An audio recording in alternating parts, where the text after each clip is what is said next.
Water conservation is a practice in which people, companies, and governments attempt to reduce their water usage. The goal may be to address an ongoing water shortage or to make lifestyle modifications to be more environmentally friendly. In the late 20th century, water usage emerged as a major issue, especially in the developing world, where many people do not have access to safe drinking water, and the question of conservation began to attract a great deal of attention.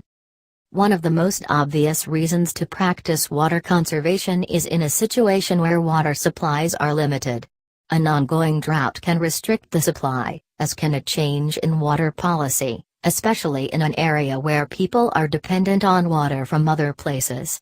Desert regions, for example, rely on water that is shipped, trucked, or moved through aqueducts, so distant policy decisions can directly affect the amount that can be accessed in these areas.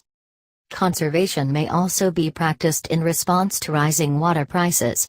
The cost of this resource is usually contingent on how easy it is to access, how far it must be transported to reach the end consumer, and how much it needs to be processed in order to be made safe. Water treatment can get extremely expensive, causing prices to rise. This may also happen when water supplies are tight. From an economic standpoint, using less water keeps bills down to a manageable level, and it frees up water for other uses.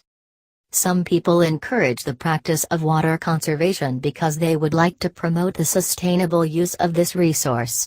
While water is a renewable resource in a sense, every time fresh potable water is used, it takes a long time for that water to re-enter the supply, as it may become contaminated by chemicals, hazardous materials, and so forth, requiring extensive cleanup before it can be reused.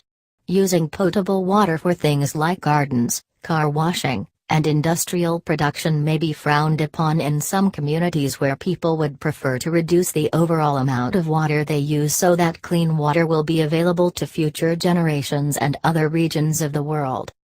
An order may be issued to require citizens to conserve water in some communities. Conservation orders are often issued when water supplies are low and officials are worried about running out. They may also be used to mandate water conservation for environmental reasons. Typically, these set rules about how and when water can be used.